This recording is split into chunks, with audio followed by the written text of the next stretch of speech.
Que los tres grandes del cielo y de la tierra puedan continuar direccionando su vida rumbo a la excelencia, rumbo a la gracia de Dios, que puedas continuar siendo edificados en la obra de Cristo, es nuestra intención principal. Desde la República Dominicana, Pastor Luis Ernesto Ojeda, con mucho cariño, con mucho amor y sobre todo con mucha humildad, para llevarles a todos ustedes una nueva armadura teológica. Llevamos una secuencia en nuestras últimas clases hablando acerca de la expiación y es lo que vamos a seguir, es nuestro norte. Vamos a continuar adentrándonos en esa hermosa palabra, en lo que significa la expiación del Cristo Jesús comparado con el Antiguo Testamento. Hoy específicamente vamos a analizar y a comparar las expiaciones en el Antiguo Testamento juntamente con la de Cristo, para llevarnos a nosotros una hermosa conclusión de que la expiación de Cristo era mucho mejor, es perfecta, es eterna y es la que nos dará la vida eterna. Aprovecho la oportunidad para invitarte a que te suscribas a nuestras redes sociales. Ahí vas a ver nuestras redes, puedes estar pegados con nosotros, conectados en sintonía, enlazados a través del Twitter, del Facebook, del Instagram, de YouTube. Todo esto con la finalidad de que te pueda llegar la información de manera inmediata, rápida y eficaz. Dios te bendiga y nos vamos ya a adentrarnos en la expiación.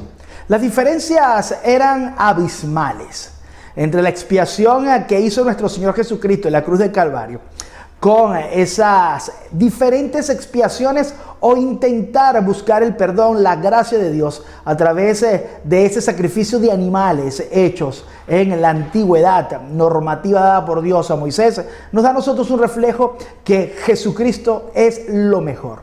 Jesucristo es perfecto y Jesucristo era lo más sublime. Y la característica principal, yo creo que deberíamos comenzar a desglosar estas expiaciones o estas comparaciones entre la perfecta hecha por Jesús y entre las imperfectas fabricadas en aquel momento para que el hombre pudiera tener un acercamiento a Dios, como lo vemos en el Antiguo Testamento. Nadie puede superar a Cristo, nadie puede superar la obra de perfección emanada en la cruz del Calvario a través de la sustitución del hombre, la limpieza del hombre, olvidar que el hombre es pecador, abrazar a Cristo y ser limpiado por la sangre del Cordero. Expiación, de una manera sencilla y de una manera muy pragmática, para que todos podamos seguir fundamentados en él, era la sustitución del penitente, era la sustitución del pecador. Cada quien debía o debe pagar por sus pecados. Pero esta frase de expiación significa: yo no quiero que tú pagues por tus pecados, yo lo pagaré. Yo estaré allí para cancelar y tomar el lugar en la cruz que te pertenecía, dijo Jesús, y sustituyó al pecador. Él en la muerte fue voluntariamente a morir por todos nosotros. Quiero hablar de esa palabra voluntariamente. Realmente, ¿por qué es perfecto el de Cristo? ¿Y por qué no es perfecto? ¿O por qué era imperfecto? ¿Por qué tenía detalles muy consonantes los sacrificios en la antigüedad? Tenía que nacer Cristo, tenía que venir Cristo, tenía que morir Cristo por cada uno de nosotros para demostrar que su sacrificio era perfecto. ¿Perfecto en cuál sentido? Perfecto en que la voluntad de Jesús siempre fue ir a morir en la cruz del Calvario. Él llegó con una misión específica. Él quiso morir por ti y por mí. La gran pregunta es, comenzando o partiendo de una imperfección, es que ese animal que en la antigüedad suplía al pecador, tomaba el lugar del pecador, en él se vertieron los pecados del pecador, ese animal no iba de manera voluntaria.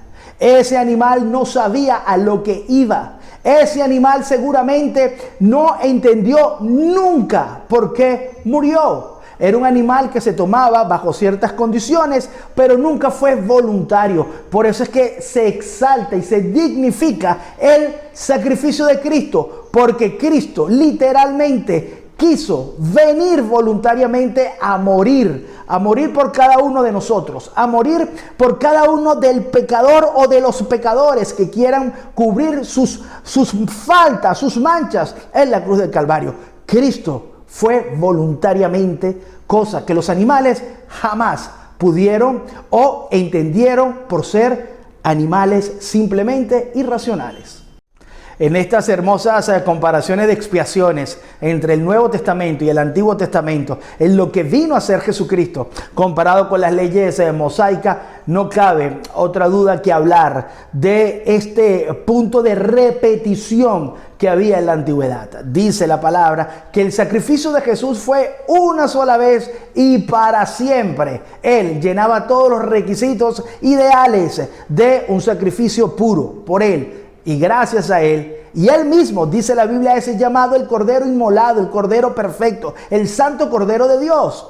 Cosa a la cual que las continuas repeticiones en el Antiguo Testamento de ir continuamente, sistemáticamente a presentar un animal por cada uno de los pecados, pudiera ser de la persona, pudiera ser del pueblo, pudiera ser de la familia, pero había que hacerlo repetitivamente. Hoy Cristo murió, o significa para todos nosotros la fuente de limpieza permanente, inmediata, sistemática. No hay que volverlo a repetir. Jesús no tiene que volver a venir. Jesús no tiene que volver a morir por todos nosotros. Dice la Biblia, lo hizo una vez y para siempre. Solo queda sumergirse en la sangre del Cordero. Una comparación, si se quiere, tediosa en la época o en la antigüedad, cuando aquellos judíos, hebreos o israelitas, como usted bien quiera llamarlo, tenían que ir frecuentemente, sistemáticamente, con un animal a hacer una sustitución. Otra de las características importantes que nos lleva a nosotros a entender que el sacrificio de Cristo es perfecto, que la expiación de Cristo en la cruz del Calvario era magnífica, extraordinaria, sublime y heroica, es que el sacerdote, por lo general, en la antigüedad, era un ser imperfecto. Era un ser lleno de pecados. Era un ser encargado, él por ser levita, de la tribu de Leví, por ser y tener el rango de sacerdote o de sumo sacerdote como tal, tenía que presentar una ofrenda, una limpieza por él mismo. Él no podía llegar, por colocarle un ejemplo, en una ofrenda de adoración al Señor en el lugar santísimo, sino pasar por un proceso de purificación. Ese sumo sacerdote, los sacerdotes de la época eran personas llenas de pecado, eran personas que necesitaban, a pesar de tener un buen corazón y de vivir alineados piadosamente en las manos del Señor y bajo los reglamentos del Señor, tenían que pasar por continuos sacrificios, tenían que pasar por continuas ofrendas, tenían que caminar la vía de la purificación interna a través de sus propios sacrificios para poder estar aptos para poder ir o ocasionar o generar el sacrificio al resto de la tribu, de la colectividad o de la nación. Esto nos lleva a nosotros a comprender que Jesús es el sumo sacerdote. Él mismo es el sacerdote. Él mismo es el que intercede. Su perfección máxima de pureza, de autoridad y de plenitud hace de que en su propia persona nosotros podamos conocer, podamos entender, podamos dilucidar las ganancias que significa la expiación de Cristo. Dios es maravilloso y tenía un plan preparado en la perfección de Jesús, donde nos iba a demostrar que en el mismo Jesús estamos completos. Jeremías capítulo 31 realmente nos da voces. Y estaba preparando al pueblo de Israel, estaba preparando a las connotaciones de la época, a que iba a llegar, que estaba por suceder en los próximos años un sacrificio perfecto. Un sacrificio que iba a perdonar los pecados y que iba a ser realmente muy poderoso en el sistema de comunicación, de enlace, de reconciliación con Dios. Para nadie es un secreto entender de que la ira de Dios siempre ha estado presente en las condiciones naturales del penitente. Todo aquel que no acepte a Cristo como su único y suficiente Salvador y el que le dé la espalda a Dios en nuestras épocas o desde el momento en que murió Cristo hasta que suene la trompeta y todos seamos arrebatados o comience la gran tribulación, todas estas personas se irán al lago de fuego. La ira de Dios se manifiesta a través del rechazo de ese sacrificio merecido o inmerecido. Todo va a depender de la persona que quiera ser galardonador de buscar a Cristo o de que aquellos que no le importe aceptar al Señor. La ira también estaba muy ponderada en la antigüedad. Muchos juicios de Dios fueron decretados y cayeron sobre aquellos que no quisieron cumplir las ordenanzas específicamente dadas por el sumo sacerdote a través de la expiación. Muchos de los sumos sacerdotes y muchos de algunos miembros de la tribu de Leví también originaron y mostraron pecado en su servicio, cosa a la cual Jesús nunca mostró debilidad, nunca cayó ante la tentación, nunca mostró con negligencia el servicio del Señor y la obra o la encomienda que Jesús le fue a dar, o que Jesús estaba obligado a entregarle a la sociedad, o que Jesús estaba obligado a entregarle a la humanidad. Jesús siempre entendió su misión. En la antigüedad hubieron muchos levitas que menospreciaron el llamado, que menospreciaron el trabajo que tenía que hacer.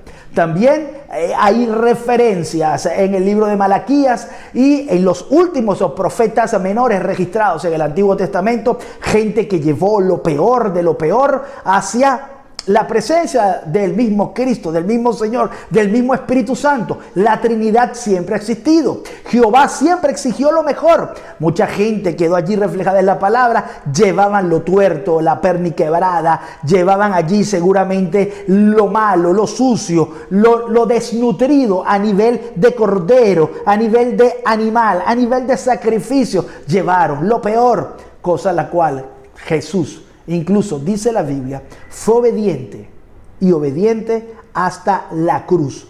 Jesucristo siempre estuvo por encima de la óptica y por encima de lo que significa venir a esta tierra, cumplir la ley y sobrepasar el cumplimiento de la ley. El pecado siempre es un problema para el hombre y el pecado siempre será un estorbo para Dios. Dios muchas veces quiere hacer grandes cosas con su iglesia o con la vida de cada uno de personas, pero el pecado realmente impide la gloria del Señor. El pecado impide la manifestación de Dios. El pecado impide que una persona pueda llegar al objetivo, que una iglesia pueda llegar a la meta. El pecado, cuando digo que es un estorbo para Dios, es porque limita que Dios pueda hacer grandes cosas en la vida de un hombre. Los hombres tienen que alinearse con Dios para lograr cumplir el propósito divino de Dios. El pecado siempre será un problema para el hombre y también será un estorbo para que Dios pueda hacer grandes cosas en la vida de los seres humanos. Muchos piensan que fue un accidente la muerte de Cristo. Muchos creen que fue una tragedia que Cristo padeciera, que Cristo sufriera y que Cristo se entregara o que lo mataran en la cruz del Calvario. Muchos por allí dicen que Jesucristo no debió morir de esa forma y lo reflejan como una tragedia, como una maldad, como una desgracia. Pero realmente nunca fue así. Jamás fue así, ni será así. La muerte de Cristo nunca fue una tragedia, nunca fue una situación permitida por el hombre y ocasionada que terminara en una desgracia para el mismo Señor. Él sabía, como una expiación perfecta y pura, que debía morir. Él sabía que tenía que ir a la cruz del Calvario. Los sacerdotes en aquella época también entendían de que su finalidad como representante en ese momento o vinculante para poder limpiar al pueblo y poder ofrecer a Israel un sacrificio de adoración y de pureza personal o a nivel nacional, ellos sabían que tenían que ir a proceder con ritos donde los animales tendrían que morir para hacer las sustituciones de pecado o de adoración de cada uno de los miembros, particulares o nacionales. Como Estado, como nación, seguramente de manera individual o familiar, era importante que siempre tendría que haber un muerto, tendría alguien que morir, sangre derramada tenía que caer. Era la forma por la cual Dios se complacía de todo y cada una de las cosas que las personas tenían que comprender, que su vida en ese momento pasaba por el trance de desprenderse de sus pecados para ser limpiados a través del sacrificio. Jesús no fue una tragedia. Jesús no murió ni se asemejó a una desgracia. Él voluntariamente entendió que si no iba a la cruz del Calvario y que si no ofrendaba su vida en rescate por muchos, el trabajo, la misión podía pasar por peligro, podía estar literalmente pasando por un caos, podía abortar la salvación de la eternidad de los hombres, la salvación de poder concebir una nueva esperanza de vida a través de la cruz del Calvario. Él se mantuvo firme desde el principio hasta el final, entendiendo y comprendiendo que la única garantía era morir. No fue una tragedia, no fue una desgracia, fue una bendición. Y una bendición literalmente permitida por Dios, permitida por el Rey de Reyes y Señor de Señores, en un proyecto donde Cristo iba a ser la esencia principal. Su muerte iba a ser el rescate de la humanidad. La expiación de Jesús nos lleva a nosotros a comprender de que fue mucho mejor que la antigüedad y fue perfeccionada en una vida llena de pureza y de honor de Cristo aquí en la tierra. Cabe destacar muy puntualmente de que se necesita comprender la importancia de la expiación de Cristo para llevar una vida en victoria y valorar lo que Cristo hizo en la cruz del Calvario. Una de las características importantes de la naturaleza de Dios es que Dios es santo y es justo. Muchos se han preguntado, ¿por qué Dios nos castiga al mundo? ¿Por qué Dios no le paga a cada quien por sus pecados? ¿Por qué Dios no le pagaba a Israel conforme a sus rebeliones y a sus maldades? ¿Por qué Dios nos castiga a la humanidad de hoy en día? El sacrificio de Cristo en la cruz del Calvario para nosotros, para la época que vivimos en la dispensación de la gracia, es fuente para poder detener la ira de Dios. Cristo es el que se interpone. Ese sacrificio, esa expiación de Cristo en la cruz del Calvario es la que se interpone entre el deseo de Dios de poder acabarnos a nosotros por nuestros pecados que continuamente cometemos delante del Señor. Nuestras oraciones, nuestra búsqueda con Dios es el sinónimo de poder detener la ira de Dios. La sangre de Cristo nos limpia. Bien cabe decir en la palabra que aquel que se aparte o que toma la sangre de Cristo por inmunda o que decide negar la eficacia de la sangre de Cristo y la obra del Espíritu Santo, solamente queda una horrenda expectación de ¿qué? De juicio. En la antigüedad también Dios muchas veces quiso castigar a su pueblo y allí la oración seguramente de Moisés o la misma palabra de Dios en no querer destruir o poder reducir su ira a su fabricación original de sus propias manos, de construir, de darle esencia a una nación llamada como Israel, detuvo los juicios de Dios. Dios siempre ha sido paciente. También la Biblia nos dice que Él es lento para la ira, pero tiene ira y es grande en misericordia.